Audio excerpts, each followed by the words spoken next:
Anyone can have a good idea, but the difference between those who have an idea and those who have a successful company is in the execution.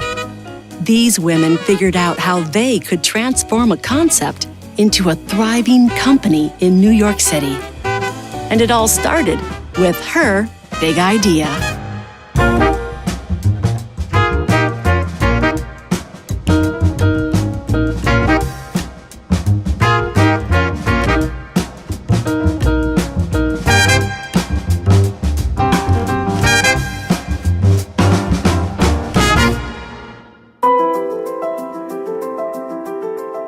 In 1989, Sharon Rowe was bothered by the number of plastic grocery bags polluting New York City streets and found it hard to find a reusable bag to replace them.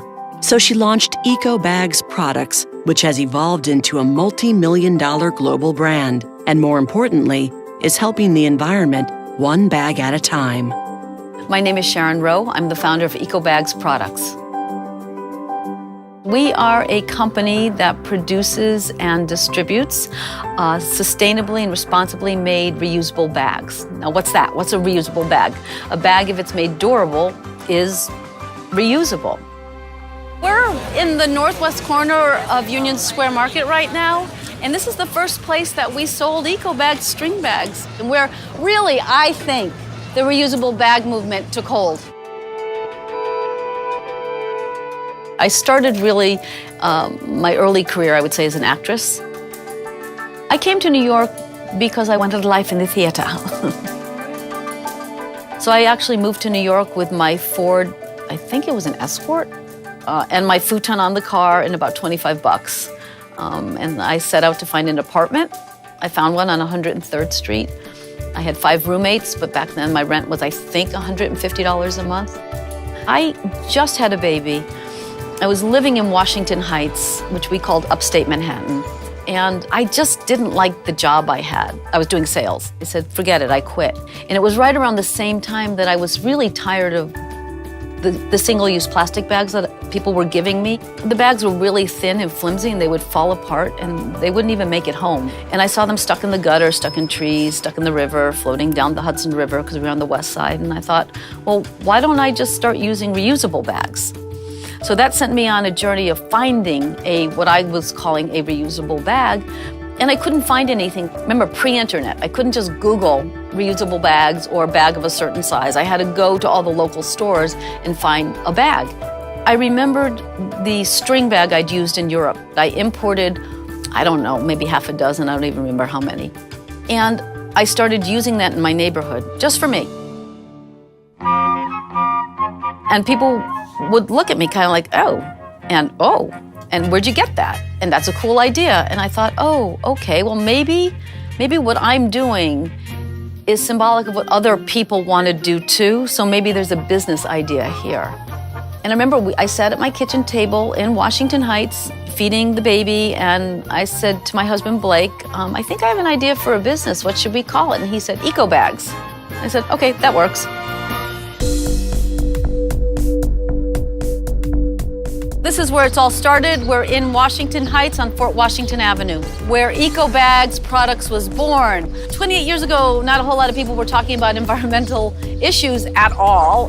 This is why I started my company. We started in Manhattan, and we were there for years and years. So our office now is in the lower Hudson Valley in Ossining, New York, right on the beautiful Hudson River. We entered the market in 1989 when no one was talking about reusable bags. And we decided to go with natural cotton, which is a conventional cotton, certified organic cotton a few years later, and recycled post-industrial cotton to bring durable, reusable bags into the market. The company's not about the bag itself, it's about shifting a cultural awareness around reusable bags. And our tagline is cleaning up the planet one bag at a time. So we were the first ones to put eco and bag together. In the very beginning, it was word of mouth is how we sold the bags, and it was me knocking on doors on Columbus Avenue and Amsterdam Avenue and literally saying to people, will you carry these bags? You know, will you take 10, 20? And they would sell out of them, and I'd go back and we'd replenish. Hey. I think it's too much stuff in there. It's too much green, too. Let me move some of the red in the front. Oh, that looks pretty good, actually. That looks pretty good. There's a bunch of defining moments. At the very beginning of the business, we did the 10th anniversary of Earth Day, and we set up on 6th Avenue, and we bought $2,000 worth of bags, and we laid them on a table, and we were sold out in 4 hours. So we knew something was hot. Right after that, we got an article in the New York Newsday, and we got requests for orders galore. In fact, I remember wheeling down to my local post office with the kid, and it took a really long time for it to take off. So another moment was we were on QVC. So that was a sellout. And right after that, my neighbor was talking about Oprah. And so I said, oh, we need to be on Oprah. As if, it would just happen. But then that happened. And at that point, we went from an under-the-radar company to a on-the-radar company. But those would be the high points. That's going up. Do you want me to talk about going down? The obstacles for me starting a brand for a market that didn't exist was probably the first obstacle. We would literally go to trade shows and say, oh, we're doing a line of reusable bags. And people in the natural products industry, even back in 1989, 90, 91, we'd be like, what's that? Why do that? We not only had to open a market, we had to spark that conversation. We had to create relationships with retailers who were hesitant. And then we had to reach consumers with that message. So this is knocking on doors, sending out faxes and postcards, and picking up the phone. The other obstacles were just regular business obstacles, like money. We started with a very modest, about $2,000, I figure. So we lived really thriftfully for years and years. And then the competition was an obstacle. Instead of competing with them, we decided, why don't we cooperate with them? We didn't want to be the only reusable bag company. We wanted to be one of many companies that were moving forward with responsibly and sustainably produced bags in order to address this much larger issue called cleaning up the planet one bag at a time. We made sure that all of the goods were being produced sustainably. I know that's a really popular thing now, that about 10 years ago, we almost took that off our labels because we thought nobody really cares about where things are made or how they're made. And now you have really big brands who have been seeded with those ideas, but that's a good thing.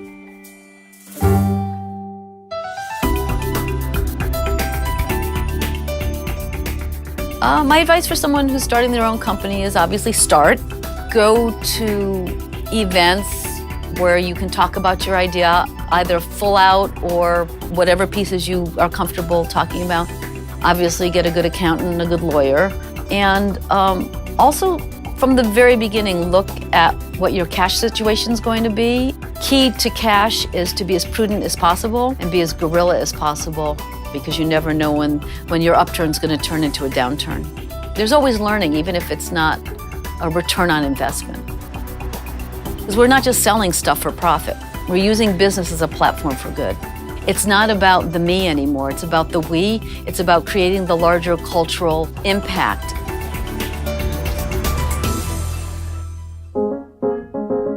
Kathy Larchian found an unlikely place for her love for learning and people in the world of product design. This eventually led to the creation of her company, PENSA, an award-winning firm in Brooklyn committed to improving the quality of life through better products and experiences. My name is Kathy Larchian, and I'm the co-founder of PENSA. PENSA is a product design consulting firm. What is product design? Well, product design is absolutely everything you interact with. Just standing in your kitchen, looking at the counter, the coffee maker, the microwave, the phone in your hand, the containers that store your food, all of those were designed by someone thinking about you and how you were going to interact with them. PENSA is unique for a product design consulting firm. We're about 15 people, but we are a truly integrated mix of design, strategy, and mechanical and electrical engineering, all in-house. We work with large corporations such as Google, Samsung, Panasonic. We work with small startups like Gotenna, One Blade, One Drop, and we solve problems for them. We might take a technology and help them to find a beneficial use for consumers, or we may take a product that they've had that hasn't been working out for them, and we go in and rethink it entirely and help them to produce it so that it does benefit consumers. We invest time internally to explore things that are important to our staff, issues that they might want to solve, or problems that they see in the community. The street charge, which was started through an internal group. We're all walking around with our cell phones and our laptops, but there's just no power to keep a charge. We created this solution to this problem of not having the power available to charge up your device. And it actually ended up all over New York City. Also, through one of those internal kind of groups, we came up with the DIY bender for people who are working with wire and wire metal tubes. This is the original DIY bender that made out of plywood and some 3D printed parts. And then these are other iterations of it. Each version of this is a little different than the one prior. We're trying to improve upon how it functions, what it does. And so there's the physical improvements of it and also the software.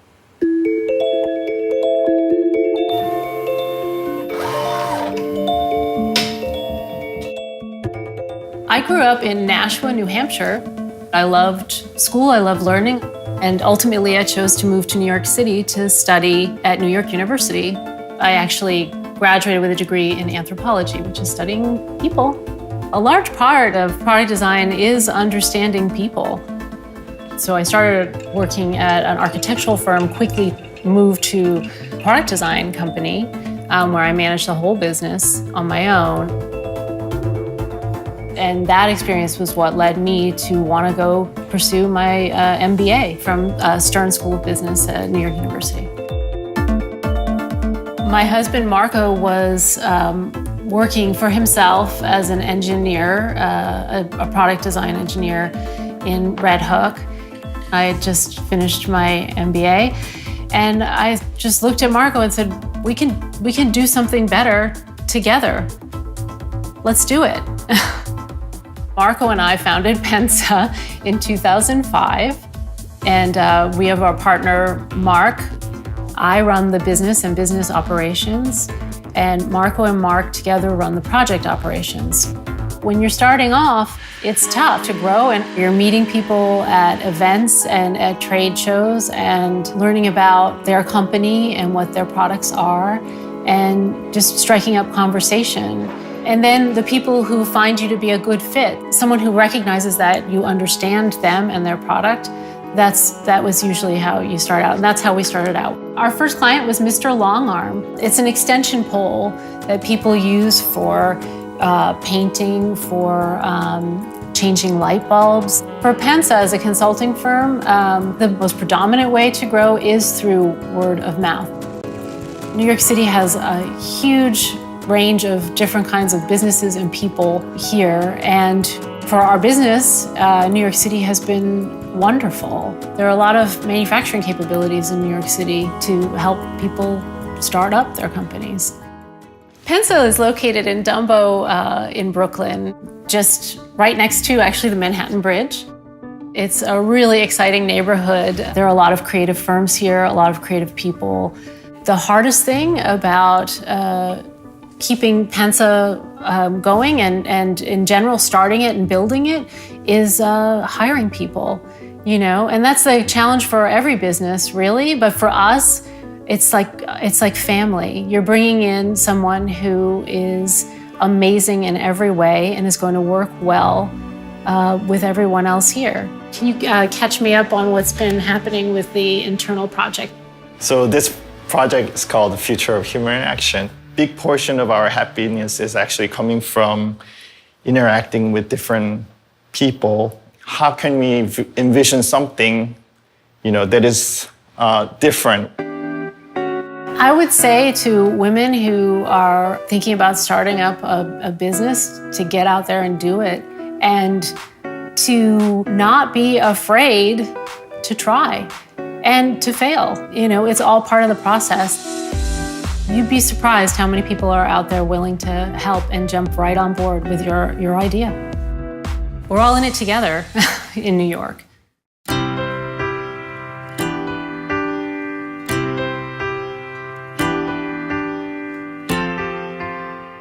Kathy Kuo spent years in the modeling industry, but her passion has always been interior design. She would eventually come to create Kathy Kuo Home and Design Bar, a carefully curated online destination for furniture and decor, with the technology to make the home design experience as seamless as possible. My name is Kathy Kuo, and I'm the founder of Kathy Kuo Home and Design Bar. Kathy Kuo Home is an online destination in which you can find all your luxury furniture, home decor, and lighting all in one place. It's all curated by myself and my team. We partner up with all sorts of different luxury manufacturers, and we go pick up the goods at their facilities and we deliver it to the end consumer. Based on these wood tones in the room, I think that the landscape number 5 actually might look better in the room, just because the colors actually sort of complement each other a little bit better. I agree. All right, so this is what we're going to present. We're going to go with these, then we're going to present the landscape number 5. Fantastic. Great. I love it. Awesome. All right. So I was born in Taiwan, this little tiny island off of China, and I came over here when I was 4. My dad was a diplomat. We moved around a ton. First stop was in DC, and then I went back to Asia, and then came back to Boston, and then I went to school at RISD, Rhode Island School of Design. I really, really wanted to study furniture design. Being there really honed my love of sort of the manufacturing side of furniture. Ultimately, when I graduated, I actually went to Europe for a few months, got involved in modeling, kind of helped pay for school a little bit, and then ultimately realized, God, modeling sucks. I always knew I wanted to do interior design, and I was really good at spatial planning. And I also sort of inherently understood color and balance and materials and all these things. I think really what solidified sort of Kathy Kuo Home for me was working in luxury importing. I ended up working for this company who's actually one of our biggest vendors right now, which I will not name, but they literally taught me everything that I know about the industry today. I was learning sort of all the ins and outs of designing, manufacturing, importing, all that stuff. So that was 2007, height of the recession. The real estate bubble burst, so I was out of a job. I had no money. I had basically no resources. I ended up having to do another corporate job at Bed Bath & Beyond to really pay for my side hustle, which was this online business. I posted a job posting on Facebook, and I was like, I need somebody to help me build a website. And my friend Chris at that time was like, yeah, I'll help you out. Why don't you just get me beer and a pizza? When we first launched Kathy Kuo Home, I had 1 employee out of my 3rd bedroom, and I was living up in the Bronx. And then I moved to Harlem and moved into a duplex, and then I had 22 employees in my basement. This is literally where it all started, right here in my own basement. I would sit here, and then I believe my first assistant sat here, and then we kind of just ended up adding more and more and more. We started with 1 vendor, and today we have over 100. Our business was never founded on sort of, the need for exponential growth because I had an investor to write a check to, right? We grew at the pace that we wanted to. We grew at the pace that we organically were at.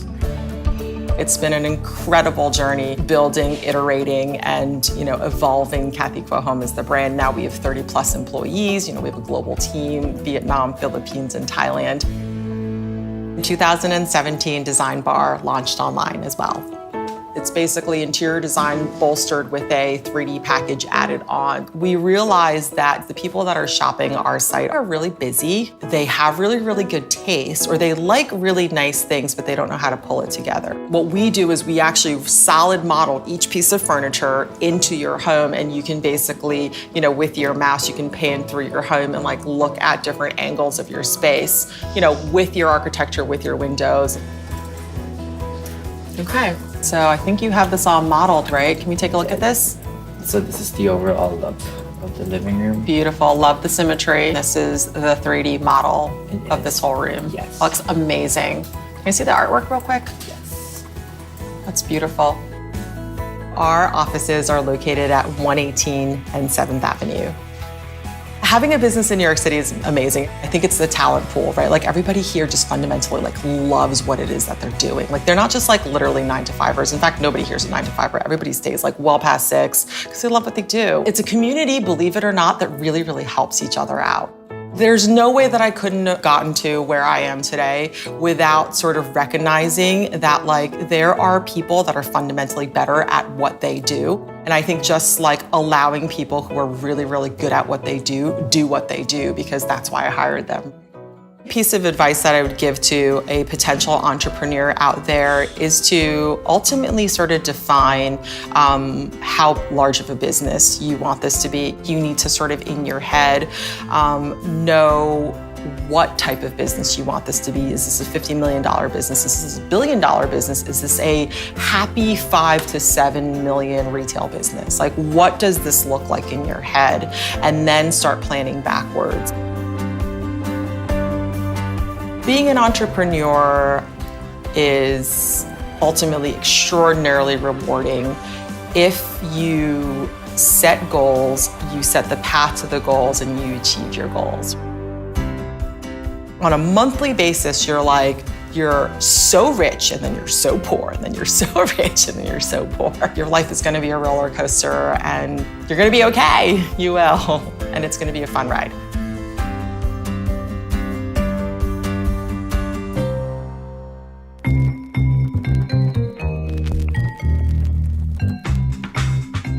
When Allison Schlanger and Allison Qualter Berna first met, they were both thriving media professionals, newly trying to navigate parenthood in the city. They quickly bonded over their mutual struggles and then decided to join forces to help other parents like them. The duo created the play space company Appleseeds, which then led to the nationally franchised program Songs for Seeds. My name is Alison Schlanger. I'm a founder of Appleseeds and Songs for Seeds franchising. My name is Allison Qualter Berna, and I'm a founder of Appleseeds and Songs for Seeds franchising. Appleseeds is an all-in-one play space for children newborn to 5 years old. We have an indoor playground that provides a safe space for children growing up in New York City to come and play and learn. We also have 7 classrooms here in Chelsea, running about 100 classes a week in cooking, science, construction, ballet, music, art, and so much more. And we have various events happening for parents on issues affecting parents today.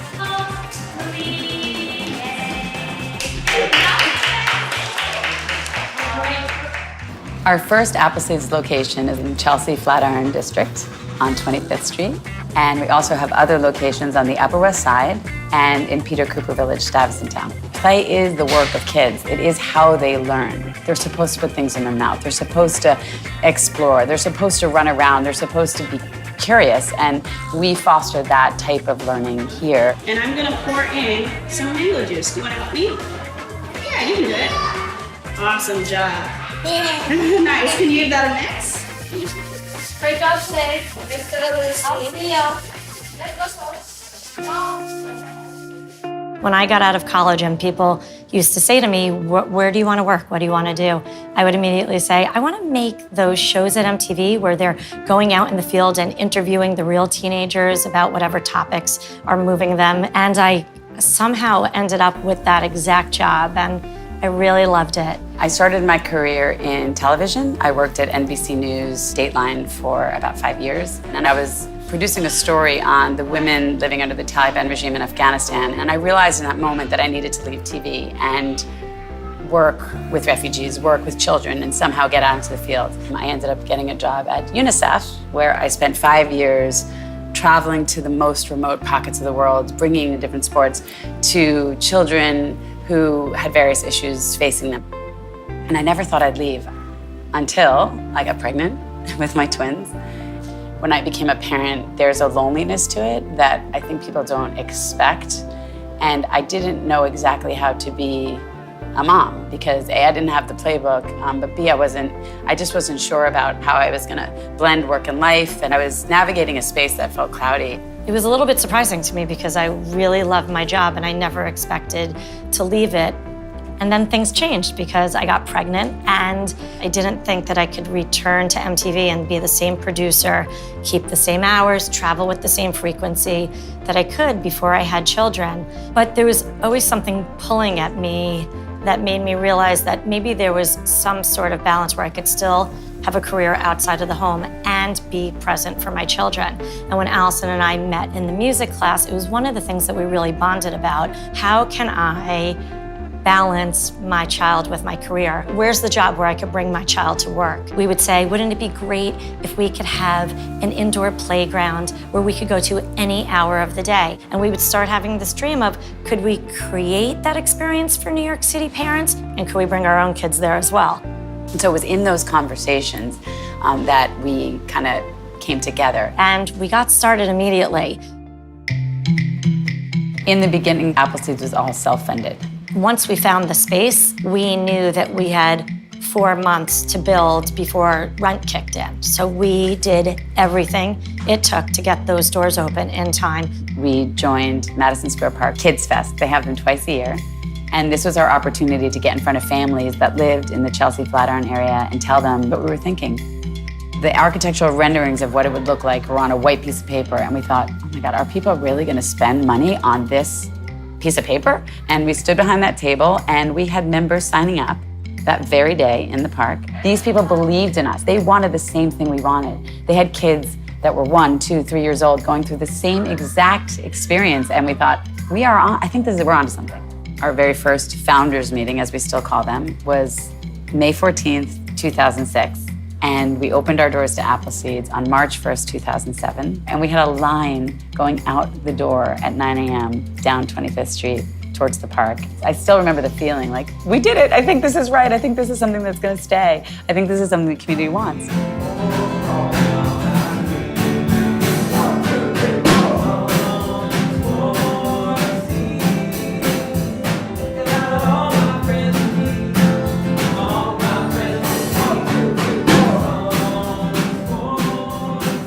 Songs for Seeds is a live 3-piece rock band. It's a music class for kids newborn to 5 years old. Then we launched that class about 10 years ago. Immediately, we saw that Songs for Seeds was our most popular class. Hundreds and hundreds of families were taking the class. And we saw how happy the kids were, and we saw how much the kids were learning. We decided to see if it would work outside of New York City. Just because it worked here, did it work in the suburbs? Did it work across the country? We now have, 4 years after the launch of our franchise, we have 32 awarded locations. We have 24 operating locations. And the most incredible part about Songs for Seeds franchising is not just that hundreds more children can access this amazing program, but that the owners of those locations are young women entrepreneurs, people that we can relate to directly because we went through the same experience, and helping them form their business and grow their business is one of the most satisfying parts of our job. If you have an idea and you have the drive to be an entrepreneur, you really just have to take a leap of faith. It's never going to be the perfect time. You're never going to have the perfect amount of money in the bank. You're never going to have absolutely everything in place. Failure and discomfort are things people are afraid of, but to me, they are the source of the direction we're supposed to be going in. And so without failure, we actually don't know where we're going. And so it's really just data. It's like, okay, I know, let's move on. And in our business, we've done a lot of moments where it hasn't been that most happy-go-lucky 12 years. There have been dips and moments of things where, should we have done that, or did that work out right? And we have an expression, KMF. We always send each other emails, KMF. It means keep moving forward. It's literally the way we view failure. Okay, that happens, KMF. The city is made for people who have an idea and want to make it happen. And it's so cliche, right? There's songs written about it, but it's true. It's actually true. It's like the place where you can make your dream come true. You already knew what I was thinking. I did. It took a brave leap of faith for each of these women to build their own companies, and they survived to tell the tale. Learn how others took the leap on the next episode of Her Big Idea.